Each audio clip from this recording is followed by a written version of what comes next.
नरेंद्र दामोदर दास मोदी, ये नाम ही अपने आप में काफ़ी है। अगर आप देखें तो नरेंद्र मोदी आज कहते हैं कि चाय बनाने से लेकर मगरमच्छ पकड़ने तक, वहाँ से लेकर हिमालय की गोद और वहाँ संन्यास लेने की बात सोचने तक, आरएसएस के प्रचारक, भारतीय जनता पार्टी के संगठन का काम करना और उसके बाद देश के एक सबसे विकसित राज्य के मुख्यमंत्री के तौर पर सफलतापूर्वक बैठना और अब भारतीय जनता पार्टी के प्रधानमंत्री पद के उम्मीदवार की दौड़ में सबसे आगे रहना। नरेंद्र मोदी बहुत कुछ है बहुत लोगों के नज़रिए से, लेकिन आइए आज आपको एक नए कलेवर में मोदी जी को आपके सामने पेश करते हैं उनकी कविताओं के जरिए। मोदी जी, स्वागत है सेशन। दर्शकों को नमस्कार। आपकी कविता संग्रह है आँख ये धन्य है, उसकी कुछ एक पंक्तियाँ, कुछ एक कविता है जिसकी एक शुरुआत मैं करता हूँ। सफल हुआ तो ईर्ष्या का पात्र, असफल हुआ तो दया का पात्र, सफलता असफलता से परे तीसरे किनारे मात्र खड़े रहो।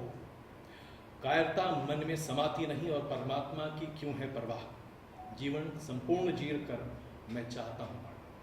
क्या कहना चाहते थे? आमतौर पर क्या होता है लोगों का, हर चीज में उनके दिमाग में ये रहता है सफलता मिलेगी कि नहीं मिलेगी। अब दुनिया में ये तो है कि भाई सफलता मिले तो आप ईर्ष्या के कारण बन जाते हैं और विफलता मिल गई तो कोई समझता नहीं। जी, मैं कहता हूँ कि इसके सिवाय भी कोई जिंदगी हो सकती है क्या? मझधार में खड़े रह करके जिंदगी को जी नहीं सकते क्या? और इसलिए मेरे दिमाग का ऐसे ही निकलता है। लेकिन आपकी सफलता और असफलता पर बहुत लोगों की नजरें टिकी हुई हैं। बहुत सारे लोग चाहते हैं कि न सिर्फ आप असफल हों बल्कि विफल हो जाएं। जिस तरीके से आपके विरोधी लगातार आप पर प्रहार करते रहे, जिस भाषा का इस्तेमाल आपके लिए किया जा रहा है, अप्रत्याशित है। ऐसा शायद किसी भी प्रधानमंत्री पद के उम्मीदवार के लिए मैं मानता हूं कि अगर देश की जनता ने मुझे इतना प्यार न दिया होता, जी, मेरा इतना सम्मान देश ने न किया होता, देश ने मेरा इतना समर्थन न किया होता, देश के नौजवानों में जो पागलपन छाया है वो न छाया होता, शायद ये कोई मुझे याद भी नहीं करते, पूछते भी नहीं मोदी कौन है, किस कोने में पड़ा है, कौन पूछता। तो ये कारण जो है जी, वो जनता के प्रेम के कारण है। तो मोदी का रोल बहुत कम है। नहीं, आपको नहीं लगता कि आपकी शख्सियत कुछ ऐसी हो गई है हाल फिलहाल, मतलब पिछले 15-1 सालों में जब से आप गुजरात के मुख्यमंत्री के तौर पर सामने हुए, स्थापित हुए, लोगों को लगा कि भाई नरेंद्र मोदी को टारगेट करो और आप आगे बढ़ोगे, नरेंद्र मोदी को घेरो आप आगे बढ़ोगे। क्या आप लोगों का आकर्षित करते हैं इस तरीके से? मैंने एक दिन शायद यूके में मेरा एक इंटरव्यू हुआ था 2003 में, ऐसा ही एक सवाल मेरे पास आया था। मैंने कहा था देखो भाई, ये भी हो गया है कि 6 नाम निकालो आप जी, और उन 6 नामों के खिलाफ आपको बयान दो, तो 5 वाले नामों का आपका बयान उठता नहीं है, लेकिन मोदी के खिलाफ बोलोगे जी, तो तुरंत क्लिक कर जाता है। तो जिसको खुद को पब्लिसिटी चाहिए उसको भी, अभी मुझे एक पत्रकार मेरा इंटरव्यू करने आए थे, जी, वो कह रहे थे कि कांग्रेस के वरिष्ठ नेता, जी, सरकार में मंत्री, वो उसको कहते थे वो इंटरव्यू जो करना है करो, जी, लेकिन आधे सवाल मोदी पर ही पूछो। सामने से कह रहे थे, तो बोले क्यों? जी, नहीं, बोले तभी तो पब्लिसिटी मिलेगी। और बोले मैं ऐसा जम करके गाली दूंगा, जी, मेरी हेडलाइन मिल जाएगी। और एक्चुअली ऐसा उन्होंने किया। जी, तो अब ये लोगों को लगता है कि पब्लिसिटी के लिए मोदी को गाली देने से मेरी गाड़ी चलती है, जी। तो सरल कारोबार है तो करते रहते हैं लोग। आप भी लोगों को बढ़ावा देते हैं कि आओ मुझ पर टिप्पणी करो। नहीं, मैं ऐसा मतलब करता, ये तो मेरा रास्ता भी नहीं है। जी, लेकिन इससे प्रोफेशनल है साहब। अब मैं रोता रहूंगा तो क्या होगा? ठीक है, लेट देम एंजॉय। आपको दुख नहीं होता? कभी आपको ऐसा लगता नहीं है कि ऐसा क्यों है कि नरेंद्र मोदी पर हर कोई टीका टिप्पणी करना पसंद करता है? आपकी बात बड़ी ही एकदम मन को छूने वाली बात है। देखिए, शुरू में बहुत होता था, जब मैं राजनीति में आया जी, तो मैं देख रहा था हल्की फुल्की बात भी विवादों में पड़ती थी, जी, और मुझे बड़ी पीड़ा होती थी, यार ये क्या हो रहा है। तो सरकार में आया तो मैं देख रहा था कुछ लेना देना नहीं, मुझे पता था नहीं ये गालियाँ क्यों पड़ रही है। फिर मुझे लगा ये प्रोफेशनल हजार है, मुझे दुखी होने के बजाय इसके साथ जी लेना सीखना चाहिए। फिर दूसरा मैंने एक अपने आप को ट्रेन किया, जी ठीक है आलोचना है, कहीं तो भी उसमें से अपने लिए अच्छा ढूंढ सकते हैं क्या? कितना ही बुरी गाली दे दे, जी कहीं कुछ निकलता है, मैं उसमें से खोदता रहता हूँ। बहुत ज़्यादा नहीं मिलता है लेकिन माइनिंग करता रहता हूँ, और कुछ मिल जाए, जी गौर आलोचना में से मिल जाए, जी तो मैं अगली बार मेरे शब्द प्रयोग बदलता हूँ, मेरी बात बदलता हूँ, मेरे बैठने उठने का तरीका बदलता हूँ। जी तो मैं, और इसलिए मैंने कविता लिखी है, सर इसमें है कि मुझे मालूम नहीं, जी आपने लिए निकाला है, ये कविता मैंने ऐसे लिखी है, जी और वो मेरे मन से लिखी हुई कविता है। वो शायद मैंने बड़ी देर से लिखी हुई है। मैंने लिखा था कि जो लोग मुझे पत्थर मारते हैं, जी मैंने अपना मन बना लिया है, जी उसी पत्थर से मैं सीढ़ी बनाता हूँ और उसी सीढ़ी पे चलता हूँ। तो क्या इसी पूरी कविता के शब्द तो बड़े अलग हैं, बिल्कुल बिल्कुल, लेकिन उसका भाव यही है। हाँ, तो क्या इसी की बानगी मिली कि जब आपके ऊपर चाय वाली की टिप्पणी की गई तो आपने ऐसा दे मारा कि कांग्रेस उसके बाद उसका जवाब ढूंढ रही है? मैं हैरान हूँ जी। मुझे वो टिप्पणी जब हुई जी तो सिर्फ मोदी पे नहीं लगी थी, उसमें मुझे माइंडसेट के प्रति बड़ा पीड़ा हुआ जी कि ये चाय बेचना कोई पाप है क्या, गुनाह है क्या? कोई गरीब घर में बच्चा पैदा हुआ, बड़ा हुआ, जी इससे आप ऐसी घृणा और नफरत से देखेंगे? ये जो माइंडसेट है, जी ये लोकतंत्र के लिए शोभा नहीं देगा। तो मुझे जब ये आया तो मुझे देश के उन करोड़ों करोड़ों सामान्य मानवी मेरे दिमाग में आए, वो लाखों चाय बेचने वाला आए मेरे दिमाग में, उसकी मुझे बड़ी पीड़ा हुई। मैंने कहा मोदी को गाली दो ना, कौन मना करता हूँ, जी लेकिन आप समाज के निचले तबके के लोगों इस प्रकार से आप हीन भाव से देखें, ये समाज का भला नहीं करता है। आपको लगता है कि 21वीं सदी के भारत में जहाँ बहुत सारे ऐसे राजनीतिज्ञ हैं जो कि अच्छे परिवारों से आते हैं, उनकी नज़र में एक आम आदमी की आज कोई कदर नहीं है, कोई वैल्यू नहीं है, और शायद इसीलिए चाय वाली टिप्पणी या फिर आपके एक सामान्य परिवार से आने की बात, जैसे कि आज आपने भाषण में अभी आप कहते हैं मैं एक गरीब माँ का बेटा हूँ, क्या ये बात लोगों को खल जाती है? इसलिए ये मानसिकता है? मैं बताता हूँ, सबका ऐसा नहीं है जी अब जैसे अडवाणी जी हैं, अडवाणी जी अच्छे परिवार से आते हैं, कॉन्वेंट में पढ़े लिखे हैं, लेकिन मैंने कभी अडवाणी जी की वाणी वर्तन व्यवहार में किसी के प्रति ऐसा भाव नहीं देखा। मैंने अटल जी को देखा है जी कभी हमको लगता नहीं था कि ये कोई दूरी महसूस हो, हमने कभी नहीं देखा। ये पता नहीं इनका क्या है, हमको तो भाई समझ नहीं, हम तो कभी इनसे निकट तो हमारा संबंध आया नहीं है, हम उनको भी तो दूर से ही जानते हैं, इसलिए मैं उनकी आलोचना करूँ वो भी मुझे शोभा नहीं देता है। जी लेकिन जो वाणी प्रकट करते हैं जी वो वाणी ठीक नहीं है। दूसरा, आपने सुना होगा, कभी मैं इतने सालों से मुख्यमंत्री, ये मेरी चाय वाला मेरा बैकग्राउंड जी कभी मालूम नहीं। हाँ, हम लोग को बड़ा सरप्राइजिंग हाँ। लगा। मैं आपको 96 से जानता हाँ, हूँ। गुजरात में आपने इसलिए कभी पता इसका था, जिक्र नहीं किया था मैं उस बताता तरीके हूँ, से। गुजरात में पता था जी कि मैं कभी इसका उपयोग कभी बोलता ही नहीं था। क्यों? कि ठीक है भाई, जिंदगी है, चलती है, क्या है। लेकिन जब भी हमारे कांग्रेस के लोग मर्यादा तोड़ करके अनाप शनाप आरोप लगाने लगे, मुझे एक दिन कहना पड़ा कि भाई आप लोग क्या कर रहे हो, सोचो तो सही, मोदी है कौन, उसकी जिंदगी क्या है। अच्छा, इसके बाद भी क्या किया उन्होंने, मेरे हिसाब से कम 1 डजन मीडिया वालों को मेरे गांव भेजा, बारी बारी से, खोजो यार कहीं मोदी झूठ तो नहीं बोलता है। तो उनको लेने का देना पड़ गया। फिर क्या हुआ जी कि वो जो हमारे पिताजी की वो छोटी सी कैंटीन थी, जी उसकी फोटो भी व्हाट्सएप पर चल पड़ी। तो लोगों का आश्चर्य होता कि यार ये मोदी का पिताजी का ऐसा छोटा सा जगह था जी। जहाँ पर ये चाय बेचते थे। तो ऊपर से ये नेगेटिव करने गए, पॉजिटिव हो गया। नहीं, जैसे आपकी टिप्पणी की, आपने अपने भाषणों में भी कहा कि आपकी माता जी किराए के ऑटो रिक्शे में बैठकर वोट करने गए। इस तरह की बातें जब आप करते हैं तो क्या ये आम आदमी से जुड़ने की बात है, ये या आपकी व्यक्तिगत अनुभव और व्यक्तिगत विचार है? मेरी माँ तो आज भी 8 बाय 8 के कमरे में रहती है जी आज भी वो बेचारी हवाई चप्पल पहनती है।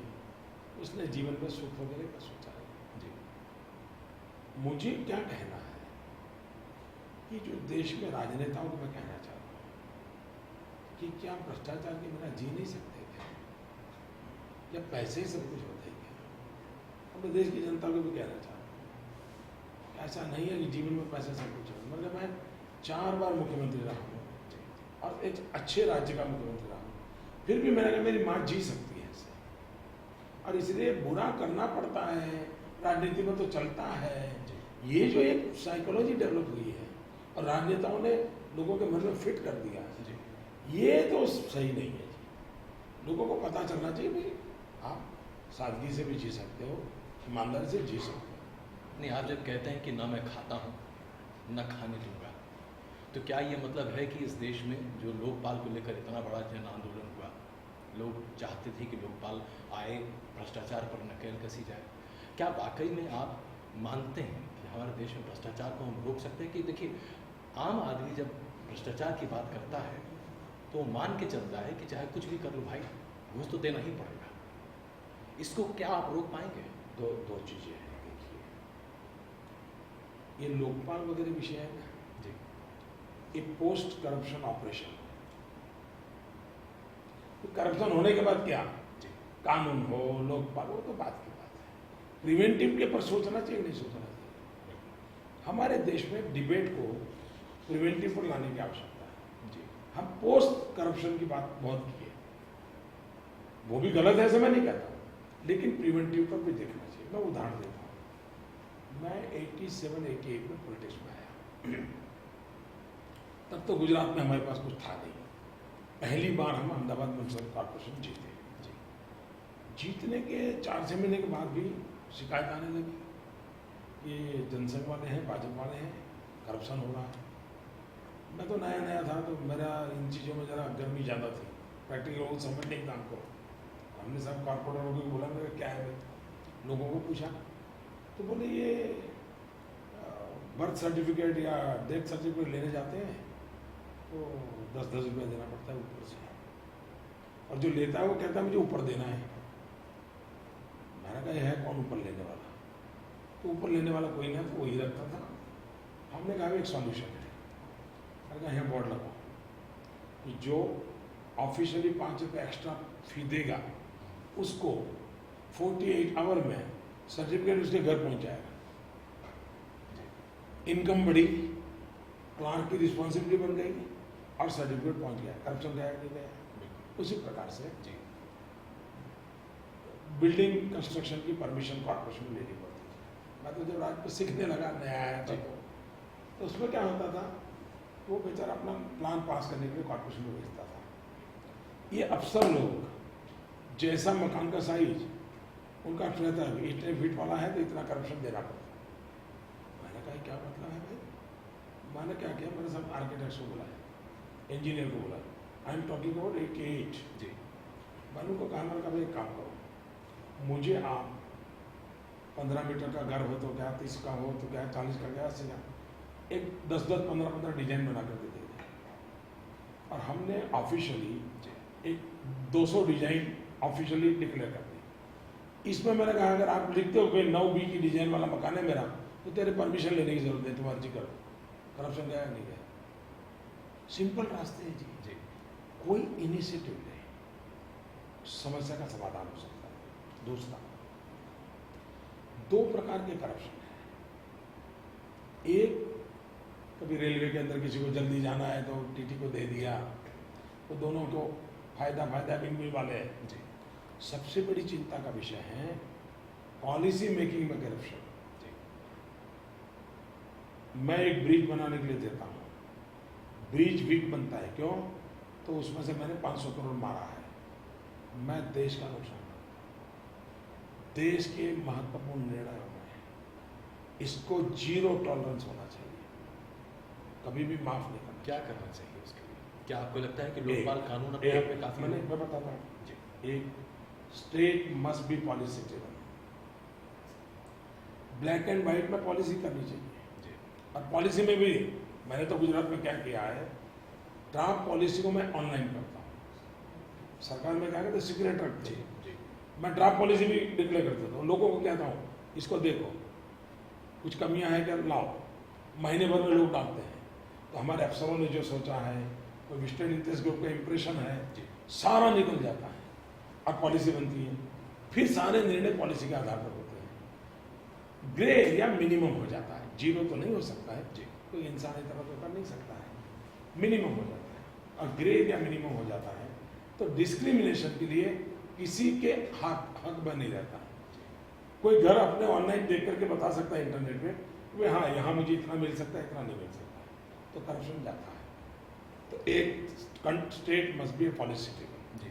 दूसरा, टेक्नोलॉजी इंटरवेंशन बढ़ाना चाहिए, ह्यूमन इंटरवेंशन कम करना चाहिए। अब आप मुझे बताइए, इंटरव्यू नाम की बवाल क्या है? बिल्कुल। क्या ये इतने बड़े बड़े खैरखा है क्या कि 2 मिनट कोई बच्चा आए और उनको पता चल जाता है इसके अंदर क्या है? ये सब झूठ है और ये नौजवानों को करप्शन के लिए मजबूर करता है। बेचारे को 5 लाख 10 लाख का कर्ज करना पड़ता है और देना पड़ता है। जस्ट रिटर्न एग्जाम में उसको कुछ नहीं करना पड़ता, लेकिन इंटरव्यू में करप्शन करना पड़ता है। मैंने मेरे राज्य में इंटरव्यू निकाल दिया, रिमूव। मैंने कहा कंप्यूटर में सॉफ्टवेयर बनाओ, कंप्यूटर में एप्लीकेशन मांगो, हो सकता है उसके कारण 2% वीक लोग आ जाएंगे, लेकिन खुद बैठ करके भी वीक नहीं आते हैं क्या? रुपये लेकर के भी तो वीक ही भरते हो। तो भले कंप्यूटर को गलती करने दो ना, कम से कम करप्शन तो जाएगा। किया मैंने, मेरे यहाँ एक बार मुझे 13,000 टीचर को रिक्रूट करना। जी जी, मैं उसी एक नया पैसा करप्शन नहीं हुआ। चलिए, लेकिन आपके विरोधी आपको बख्शते नहीं है। जितने यहाँ पर गुजरात में ही अगर बात करें, जो कांग्रेस के नेता हैं, कहते हैं कि उसमें भी कंप्यूटर में प्रोग्रामिंग कुछ गड़बड़ कर दी। लेकिन आपको लेकर लोग मान के चलते हैं कि आप कुछ भी कर सकते हैं, आप कंप्यूटर में घुसकर वायरस बन सकते हैं। अब इसके लिए तो मेरे पास कोई जवाब नहीं, कोई जवाब। गुजरात की जनता ने जवाब जो दिया है वही है मेरे पास। अच्छा मोदी जी, भ्रष्टाचार को लेकर इस देश में इतने आंदोलन हमेशा होते रहे। अगर आप 70 के दशक से देखें तो लगातार बातें होती रही। एनडीए की सरकार भी आई, उस वक्त भी कई पॉलिसी इनिशिएटिव्स लिए जाने चाहिए थे, शायद नहीं लिए गए। लोकपाल की बात उस समय भी उठ रही थी, नहीं हो पाई। आज लोकपाल एक वास्तविकता है। क्या आज का मौजूदा लोकपाल भ्रष्टाचार से निपटने के लिए, उस पर नकेल कसने के लिए काफ़ी है, या आपको लगता है कि अगर आपकी सरकार आती है तो आप उसमें कुछ संशोधन करें ताकि लोगों को ये भरोसा जागे कि हाँ ये सरकार बिजनेस भी पर कर फिर क्या था कि आप पोस्ट में ही फंसे पड़े हो। जी दूसरी बात है, भारतीय जनता पार्टी ने जी ब्लैक एंड वाइट में अपनी चीज़ें रखी हुई है। जी सारी चीज़ें पार्लियामेंट के फ्लोर पर रखी हुई है, इसलिए हमें कोई नए सिरे से सोचना पड़े ऐसी स्थिति नहीं है। मोदी जी, बहुत ऐसी स्कीम्स हैं जो कि मौजूदा यूपीए सरकार ने पिछले 10 सालों में चालू की, जो उनका मानना है कि उससे आम आदमी का बहुत भला हुआ। जैसे मनरेगा, जैसे फूड सिक्योरिटी बिल, जिस तरीके से वो कम्युनल वायलेंस बिल की बात कर रहे थे, जिस पर आपकी राय बिल्कुल मुख्तलिफ है, उस पर हम आएंगे। लेकिन अगर हम मनरेगा और फूड सिक्योरिटी बिल की बात करते हैं, क्या आपको लगता है कि इससे सिर्फ भ्रष्टाचार आगे बढ़ा, या आम आदमी का फ़ायदा हुआ, या ये स्कीम सोच में अच्छी थी, कार्यान्वयन अच्छा नहीं हो पाया?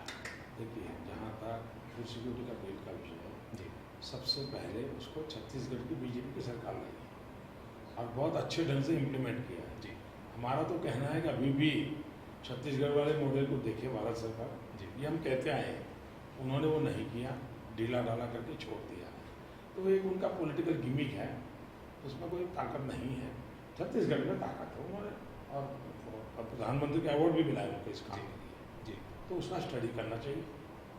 कोई भी अच्छी चीज़, अब जैसे इंदिरा गांधी के ज़माने से हमारे देश में जी गरीबों के कल्याण के लिए 21 प्रोग्राम चलते जी हैं, सब सरकार ने चलाया। जी मोरारजी भाई ने भी चालू रखा, अटल जी ने भी चालू रखा, अभी भी चल रहा है। जी तो देश को सरकार एक कंटिन्यूटी होती है, जितनी अच्छी चीज़ें हैं उसको आगे बढ़ाते हैं, अच्छी है लेकिन कुछ कमियां हैं तो उसको सुधार करते हैं। जी देखिए, लोकतंत्र और लोकतंत्र में सरकारें ये सपा बसपा की तरह नहीं चलाई जाती कि सपा ने एक जिले का नाम ये रखा जी। तो बसपा आया तो जिले का नाम निकाल दिया, फिर बसपा आया तो उसने वो जिले का, ऐसे देश थोड़ा चलता है भाई, ये तो बचकाना है कहते हैं, ऐसे देश नहीं चलता। लोग लेकिन जिस तरीके से बातें करते हैं, जैसे कि आपके मैं विरोधी कांग्रेस की फिर से बात करता हूँ, वो मान कर चलते हैं, लोगों के दिल में एक ये भावना पैदा करना चाहते हैं कि अगर मोदी जी की सरकार बनती है तो मान के चलिए कि जो आपको फ़ायदा आज हो रहा है वो नहीं होगा, और इस फ़ायदे में एक रंग होगा जो केसरिया होगा। क्या ये वास्तविकता है? देखिए, मैं तिरंगे की रिवॉल्यूशन के लिए लगा हुआ और मेरी सोच है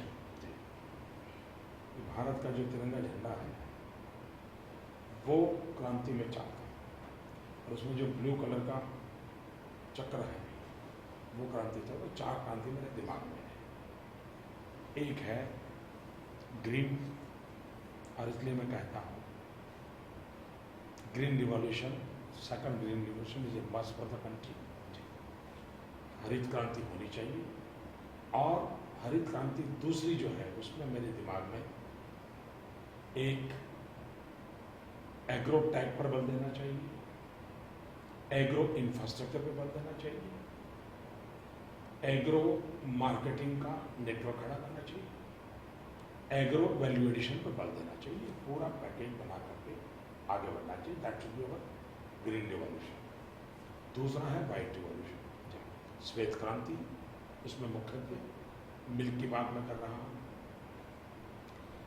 मिल्क में हमारा फोकस होना चाहिए, प्रोडक्टिविटी बढ़े, कम पशु ज़्यादा दूध, और दूध गरीब से गरीब तक कैसे पहुँचे। श्वेत क्रांति के पशुपालन के माध्यम से गांव की इकोनॉमी का वो आधार बने, किसान की इकोनॉमी का आधार। तीसरा है सैफरॉन। और जब मैं सैफरॉन रिवॉल्यूशन कहूँगा तो आपके मीडिया के लोगों के कान खड़े हो जाएंगे, और आपके विरोधियों के खड़े हो, और हमारे विरोधियों की नींद खराब हो जाएगी। जी। मैं सैफरॉन रिवॉल्यूशन जब कहता हूँ, सैफरॉन रिप्रेजेंट्स एनर्जी। पूरे विश्व में ऊर्जा की क्रांति, एक ऊर्जा का बहुत बड़ा संकट है। पेट्रोलियम सेक्टर ले लीजिए, सब। हिंदुस्तान में ऊर्जा क्रांति होने की ज़रूरत है। हमारे पास सोलार रेडिएशन बहुत है, सोलार एनर्जी में हमें जाना चाहिए। विदेशों से हम गैस और पेट्रोलियम में जो डिपेंडेंट करते हैं उससे बाहर आना चाहिए। एनर्जी सेविंग का बल बनाना चाहिए। Saffron revolution. जो ब्लू कलर का चक्र है वो मुख्यतः है blue revolution is mainly with the सामुद्रिक संपत्ति, और उसमें भी फिशिंग। जो हमारे मछुआरे हैं उनके जीवन के बदलाव के लिए जो ब्लू रिवॉल्यूशन की चर्चा हो रही है, उनको आधुनिक टेक्नोलॉजी का लाभ कैसे मिले, उनको दुनिया में ऑर्नामेंटल फिश उसका अरबों खरबों का मार्केट है, लेकिन उसमें हिंदुस्तान का 0 कंट्रीब्यूशन है। ये ब्लू रिवॉल्यूशन हमारे फिशरमैन के लिए, उस पर हमें बल देना चाहिए। तो मेरा तिरंगा विद अशोक चक्र, ये रिवॉल्यूशन का सपना लेकर के मैं काम कर रहा हूँ। लेकिन जैसे ही आपकी बात होती है मोदी जी, केसरिया का मतलब कुछ और निकल आता है, और जैसे ही आपकी चर्चा शुरू होती है लोग अलग अलग तरीके से आपको पेश करने लगते हैं। कई बार तो ऐसा लगता है कि लोग दरअसल आपका नाम लेकर कहते हैं कि डरो, इस व्यक्ति को देखो और इससे डरो, क्योंकि ये डराने वाली चीज़ है। ये बात गुजरात के गले उतार नहीं पाए और देश के गले भी नहीं उतार पाएंगे। अब उनके पास कुछ है नहीं, तो उसी खिलौने से खेलते रहेंगे। आपकी एक बार कविता भी पढ़ के आपको सुनाता हूँ, और चाहूँगा कि आप उस पर भी अपनी प्रतिक्रिया दें। तस्वीर के उस पर इसका शीर्षक है, मैं अपनी तस्वीर में हूँ और नहीं भी, मैं अपने पोस्टर में हूँ और नहीं भी। इसमें कोई विरोध या विरोधाभास नहीं है। तस्वीर आत्मा जैसी नहीं है। ये तो पानी से भी भीग जाती है, अग्नि से जल जाती है, तब भी कुछ नहीं होता। मेरी तस्वीर अथवा पोस्टर में ढूंढने की व्यर्थ कोशिश मुझे मत करो। मैं तो पद्मासन की मुद्रा में बैठा हूँ। अपने आत्मविश्वास, वाणी, वर्तन और कर्म क्षेत्र से तुम मुझे मेरे कामों से जानो। कार्य ही मेरे जीवन का काव्य है। आप लिखते ही हैं। ये पूर्ण रूप से स्पष्ट है जी कि ये जो ग्लैमर, ये जो है वो दुनिया नहीं है जी ये टीवी के पर्दे पर जो दिखते हैं हम, जी वो जिंदगी थोड़ी है। और मैं मानता हूँ कर्म ही जीवन है, ये मेरा विश्वास है। और कर्म के अनुकूल जीवन हो, ये मेरा प्रयास है। और मैंने इसको उसी अच्छे ढंग से उसको प्रेस करने की कोशिश की है। जी क्योंकि दुनिया को क्या है, जरा ज़्यादा पोस्टर वोस्टर दिख रहे तो लोग बड़े दिखने लगते हैं। पोस्टरों से इंसान बड़े नहीं होते, टीवी के चमकने से इंसान बड़े नहीं होते। बड़े होने के लिए एक साधना करनी होती है। जी, जीवन को तपाना पड़ता है, खपाना पड़ता है।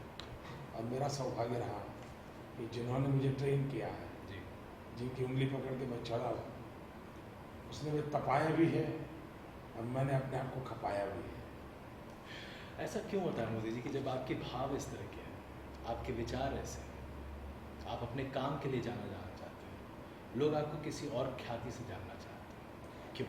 ये प्रॉब्लम मेरा नहीं है, इनका है। नहीं, क्योंकि देखिए, और इसलिए मैं परेशान भी नहीं हूँ। क्योंकि आमतौर पर देखिए ना, आपके बारे में जब भी बात चलती है, मैं अभी एक दिन अयोध्या गया हुआ था और उसके बाद बनारस गया था। एक बुज़ुर्ग महिला मुझे मिली, मैं काशी की गली में घूम रहा था और विश्वनाथ मंदिर के पास था। साउथ इंडिया से बहुत सारे लोग आए थे। बात हो रही थी तो लोगों ने कहा कि इस देश में एक नेता भी दिख रहा है, मोदी। शायद दूसरी चर्चा होगी, राहुल अभी छोटा है, ऐसी बातें लोग कह रहे थे।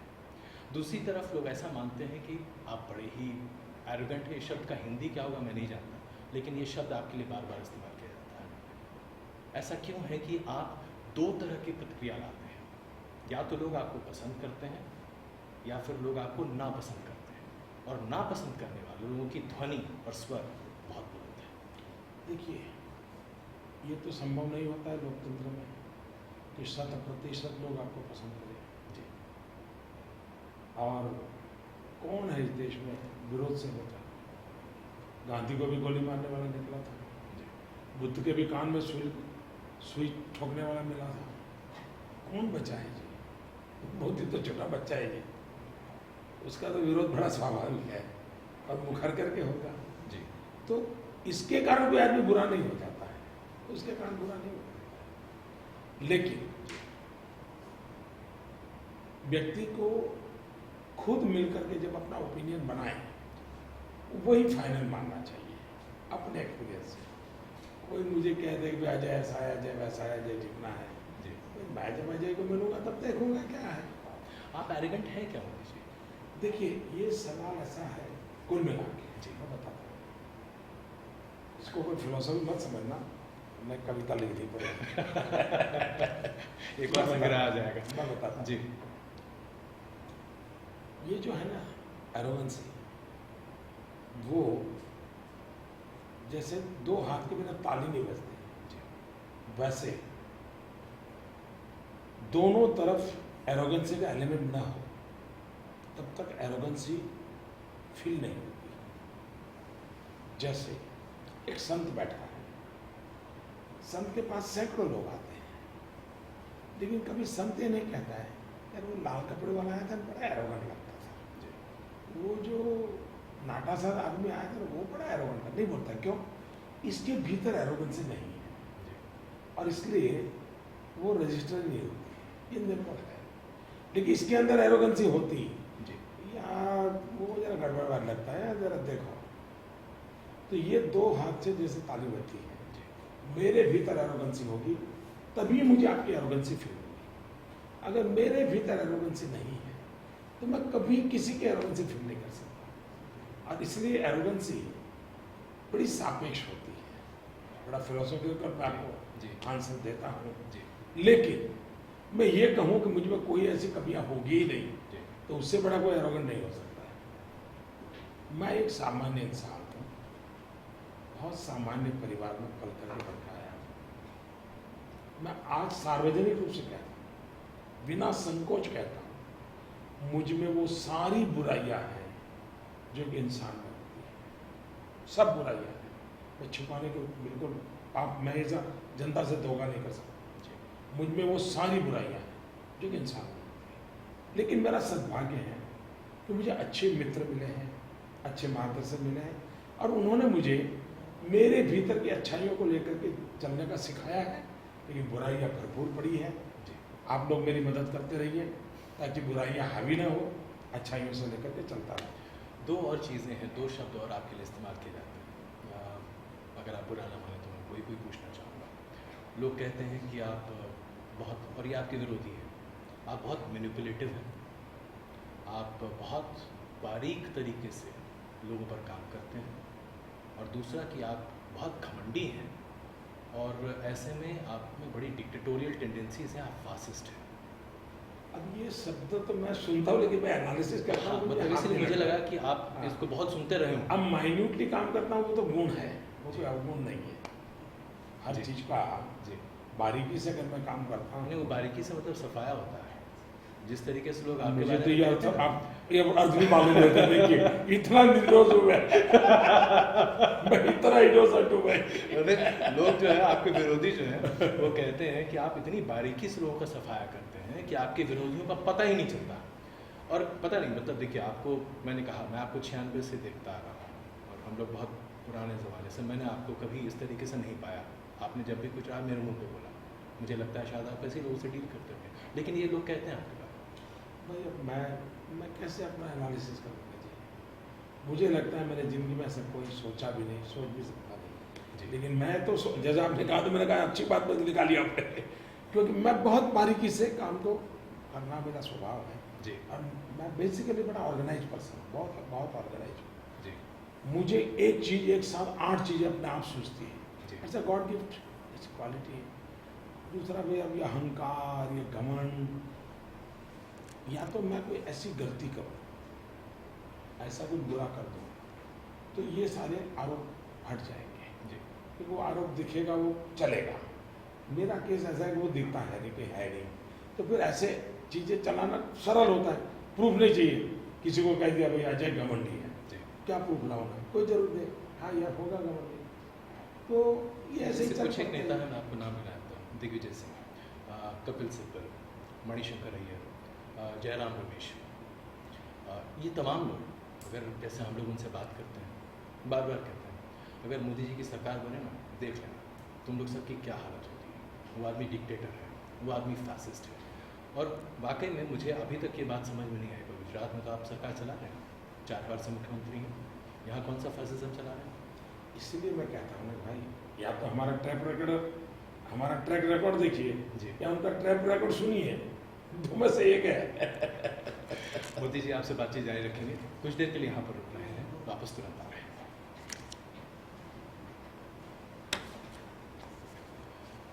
आप देख रहे हैं नरेंद्र मोदी को न्यूज नेशन पर, और आज मोदी जी तमाम अपनी दिल की बातों को सामने रख रहे हैं, और जिस तरीके से लोग तथाकथित तौर पर मोदी जी को सही या गलत समझते हैं, उसके बारे में भी अपनी राय स्पष्टता से रख रहे हैं।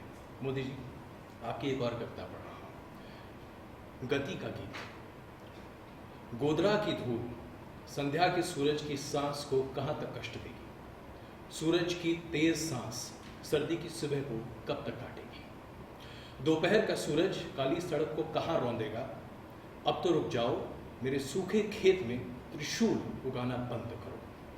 किसी के मक्खन जैसे कोमल पैरों में से ये त्रिशूल खून चूस लेंगे, उसे पहले बंद करो। इसमें और भी पंक्तियां हैं, लेकिन एक आगे की और पंक्ति मैं आपको पढ़कर सुनाता हूँ।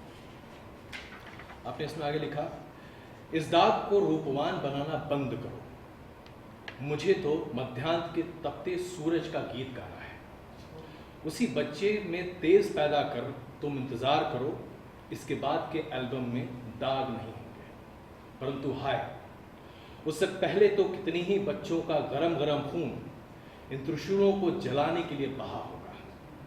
इसलिए कहता हूं, त्रिशूल उगाना बंद करो, मुझे गति प्रगति का गीत गाना है। क्या मतलब है? देखिए, ये कविता शायद मेरी राजनीति में आने से पहले की जी, बहुत पहले की। ज्यादातर मेरी कविताओं में प्रकृति का प्रभाव बहुत रहता है। जी, और दरअसल ये विषय खेत के अंदर जो फसल काटने के बाद जो आखिर की जो चीजें रहती है जी, उससे संबंधित है। जी, वो शूल की तरह काटता है, जी, निकलता है, और गरीब किसान के बच्चे की जिंदगी आती है। अब मैं कहता हूँ कि जिंदगी यहाँ ठहरेगी क्या? तो मेरे दिमाग में प्रगति, गति, ये शायद बहुत बहुत छोटी उम्र से मेरे दिमाग में चीज़ें भरी पड़ी है। समाज की जो स्थिति देखता हूँ तो दर्द मेरा निकलता है, लेकिन मैं निराशावादी नहीं हूँ। इसलिए तो दर्द में से भी मैं आशा ढूंढता हूँ, दर्द के बीच में दौड़ना चाहता हूँ। अब मैं कहता हूँ यार है कब तक उसी की बात करते रहो, चलो निकल पड़ो, चले अपन कहीं और चले, एक कदम कहीं और चले, इस मिजाज में से। और मैं शायद उन दिनों में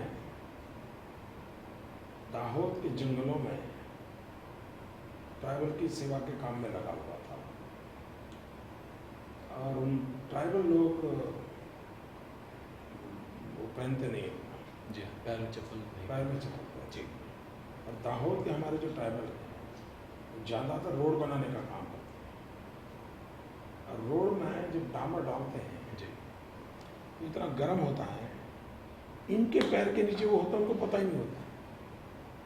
मैं चिढ़ता था, अरे भाई तेरा पैर जल जाएगा। जी। पैर रखने के बाद भी उसका पैर ऐसा हो जाता था, उसको पता भी नहीं चलता कि इतना गरम गरम डामर टार जी। उसके पैर के नीचे है। जी। उस दर्द में से वो डामर का रोड का बात आया है। जी।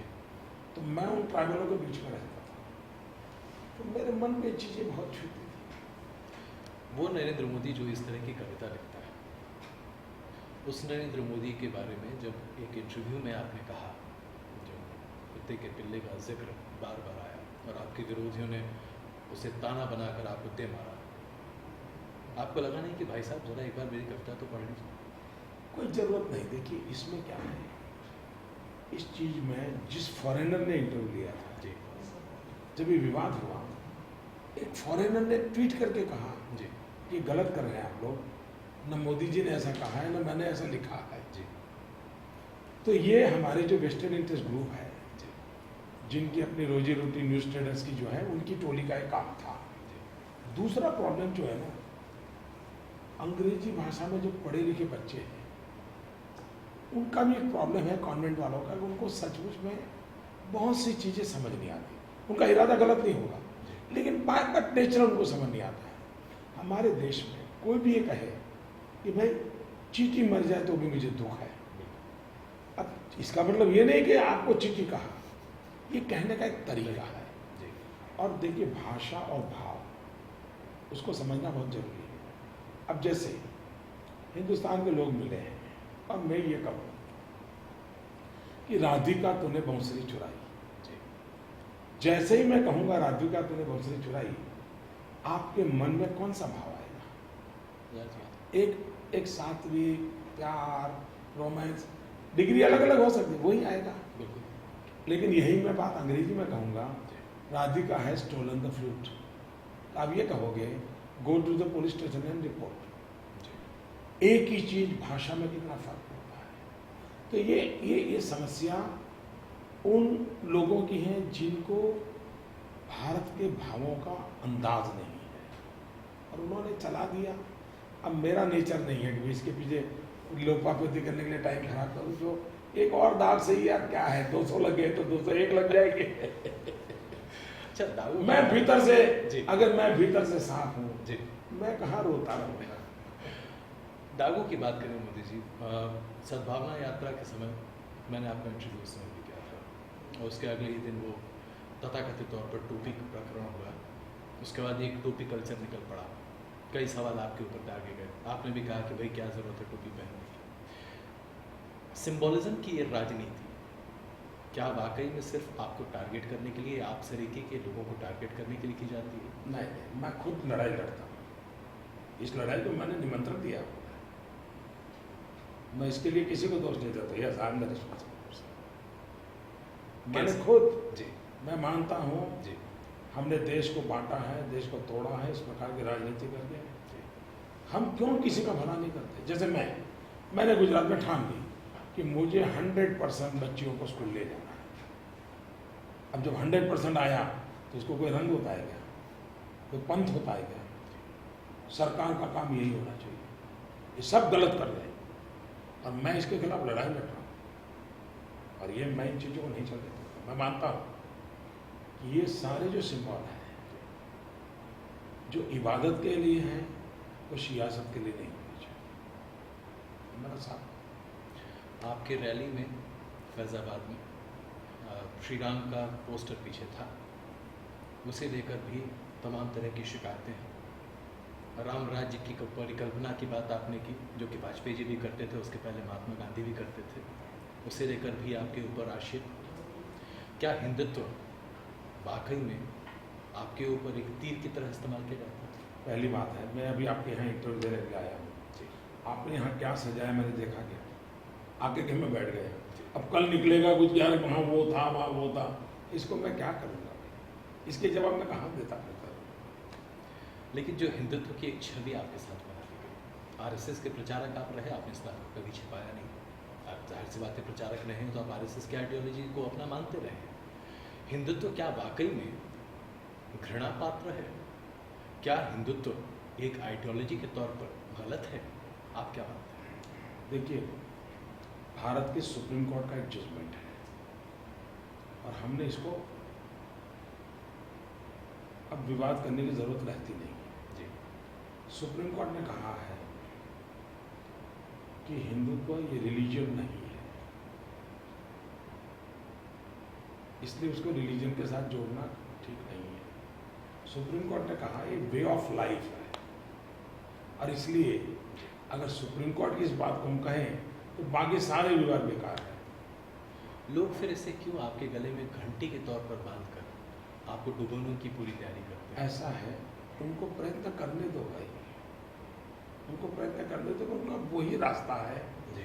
उन्होंने जीवन भर उन्हीं खिलौनों से खेला है, इसलिए उनको डेवलपमेंट, गुड गवर्नेंस, नौजवानों के लिए रोजगार, माताओं बहनों का सम्मान, किसानों को पानी, किसानों को बिजली, ये चीजें उनको याद कहाँ से आएगी जी? 60 साल तक जिस खिलौने के लेकर के वो खेलते रहे और मोदी एक ऐसी चीज लेके आया है जो उनके पल्ले नहीं पड़ रही है। तो मोदी कहता है गुड गवर्नेंस, मोदी कहता है रोजगारी, मोदी कहता है डेवलपमेंट, मोदी कहता है देश में सुख और शांति। अब ये उनका मैच नहीं हो रहा है, तो एक दो चुनाव के बाद शायद वो आ जाएगी इस लाइन पे। एक और आपका साक्षात्कार था, उसमें आपने अपने आप को मुझे पूरी तरीके से सीख अच्छे से याद, इसलिए मैं आपके सामने रखता हूँ। आपने कहा था by birth I am Hindu, जन्म से मैं एक हिंदू हूँ, मैं एक राष्ट्रवादी हूँ, इस नाते मैं एक हिंदू राष्ट्रवादी हूँ। इस बयान को लेकर लोगों ने अलग अलग आकलन किए, अलग अलग टिप्पणियाँ की। क्या आपको लगता है कि लोग आपके बयान को माइक्रोस्कोप लेकर देखते हैं? देखना ही चाहिए, उसमें कुछ गलत नहीं। मोदी की हर चीज की स्क्रूटनी होनी चाहिए जी। लोकतंत्र की यही तो ताकत है भाई। लोकतंत्र में हमने इस पूरे परिवार को बर्बाद क्यों कर दिया?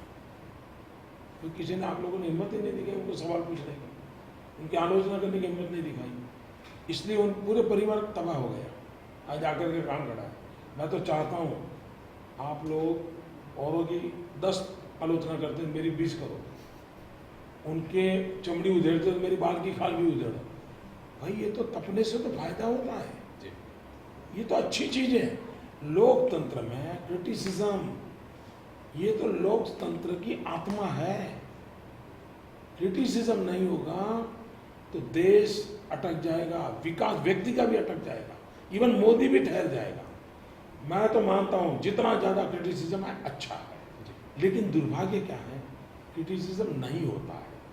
क्योंकि क्रिटिसिज्म में रिसर्च करना पड़ता है, मेहनत करनी पड़ती है। आज आप मेहनत करके आए हो, किताबें लाए हो, कविताएं पढ़ के आए हो, तो आपको मेहनत पड़ी है, वरना आप भी तो वो रूटीन पॉलिटिकल आंसर क्वेश्चन लेकर के फेंक के चले जाते हैं। लेकिन आपने चीज़ को इंटरेस्टिंग बनाया, मेहनत की, तो क्रिटिसिज्म का मजा आता है। मैं मानता हूँ कि क्रिटिसिज्म नहीं हो रहा है देश में, एलिगेशंस हो रहे हैं। Allegations is not a criticism. देश को, लोकतंत्र को मजबूत बनाना है, व्यक्तियों की कमियां तो उजागर होनी चाहिए, लेकिन it should be criticism. And criticism always, मैं मानता हूँ कितना ही नेगेटिव क्रिटिसिज्म होगा, ultimately it is a constructive.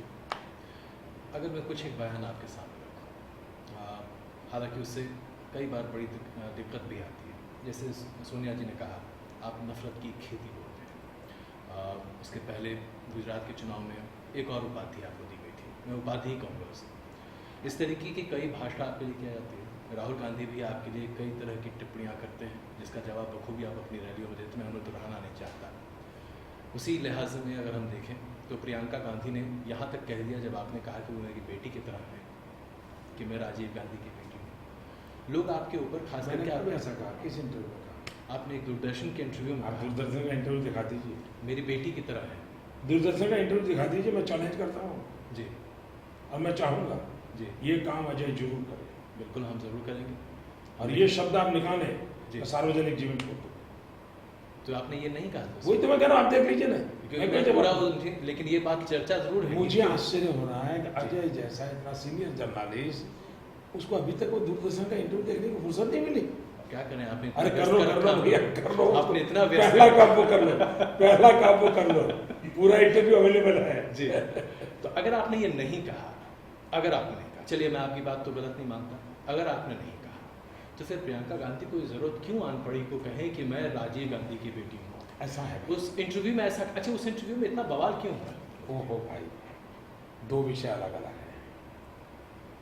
मैंने क्या कहा जी, वो वीडियो अवेलेबल है, जी, उसको आप अच्छे ढंग से लोगों को मेरे आवाज में भी रखिए जी, और शब्दों में भी रखिए, जी, और जिन्होंने बवंडर चलाया सही थे गलत थे, आप भी उसको निर्णय कीजिए। ठीक, बात मुझे तो उसमें कुछ कहने की जरूरत नहीं। चल, दूसरी बात, जी, जहां तक दूरदर्शन में जो बवाल उठा है जी, इस देश में, ये घटना का अगर मोदी के समय में हुआ होता तो क्या होता? जो आरोप मुझ पे लगते हैं जी, कि मोदी आएगा, जो आपको कहते हैं ना सारे, जी, मोदी आएगा तो अभी पत्रकारों का क्या होगा, टिकना, ये सब आपको जो अभी जी। 5 मिनट पहले आप सुना रहे थे ना, बिल्कुल, ये जिन्होंने किया ना, ये एक किया, जो मोदी पे ठोक रहे हैं उन्होंने एक किया। मेरी जानकारी यहाँ तक है, जी, स्वयं पीएमओ से भी इस दूरदर्शन के इंटरव्यू के संबंध में बहुत ही नकारात्मक, धमकीपूर्ण भाषा में बात आगे बढ़ी। क्या जानकारी है मुझे आपके पास? तो ज्यादा कहना नहीं चाहता। देखिए आप लोग आप तो बेबाकी से बात करते हैं, मैं जब बेबाकी- आपके पास है जानकारी तो बता ही दीजिए। मैं जरूरत नहीं है मुझे कोई, मैं इन विवादों में जाना नहीं चाहता। तो आपको लगता है कि मौजूदा यूपीए सरकार ने जानबूझकर दूरदर्शन में दिए आपके इंटरव्यू को सैबोटेज किया? उनके सीईओ ने कह दिया जी, मुझे कहने की जरूरत नहीं है। मैं बताता हूँ जी, आप लोगों की तो प्राइवेट चैनल है जी, वे भी मेरे साथ कभी ऐसा नहीं करते, कभी नहीं की। मैं इस विषय में कभी आलोचना नहीं की। जी, उनके घिसे पीटे सवाल लेके आते हैं, बात अलग है, मेहनत नहीं करते। लेकिन मैंने कभी, आप लोगों ने मेरे साथ कभी ऐसी बेईमानी की एक भी चैनल, ऐसा मेरा अनुभव नहीं है। फर्स्ट टाइम में दूरदर्शन ने किया, फर्स्ट टाइम किया। और अगर प्रधानमंत्री कार्यालय से है तो चलिए मनमोहन सिंह जी की बात कर लेते हैं। एक प्रेस कॉन्फ्रेंस में उन्होंने, जहां उन्होंने अपने रिटायरमेंट की बात सामने रखी, उन्होंने दो बातें कही। सबसे पहले तो आपके ऊपर बहुत तीखा प्रहार कि आप एक डिजास्टर हैं, आप डिस्ट्रक्टिव फोर्स हैं। तो पहले तो इस पर आपका जवाब चाहूँगा। देखिए, अगला सवाल मैं मैं बताता हूँ जी, प्रधानमंत्री को जवाब उनके कैबिनेट मिनिस्टरों ने भी दे दिया था, पब्लिक स्टेटमेंट किया था कि प्रधानमंत्री जी के मुंह में ऐसे शब्द शोभा नहीं देते। उसके बाद मुझे कहने की जरूरत नहीं। उनके अपने कलीग ने उनको कहा कि आप गलत कर रहे हैं, और बाद में वो भी नहीं बोलते। तो मैं अब उनकी इज्जत करता हूँ, मैं अब ज़्यादा उनको स्टिमुलेट करना नहीं चाहता। आप मनमोहन सिंह को कैसे रखते हैं प्रधानमंत्री के तौर पर? इंसान दो चीज़ें हैं। एक, इंसान के नाते पहचानने के लिए मुझे वक्त नहीं मिला है इतना। जी, कभी कभार जाते हैं तो भी फॉर्मल बात होती थी गुजरात की, चाय पिया चले आए, इसलिए मैं कोई उनका मूल्यांकन करूँ, उनके लिए अच्छा बोल दूँ या बुरा बोल दूँ, तो भी वो मैं समझता हूँ मैं मेरे खुद के साथ अन्याय कर रहा हूँ। जहाँ तक सरकार के उनके कामकाज का सवाल है, देश जानता है क्या हुआ है, अब उसमें मेरे शब्दों से कोई ज़्यादा जोड़ने की जरूरत नहीं है।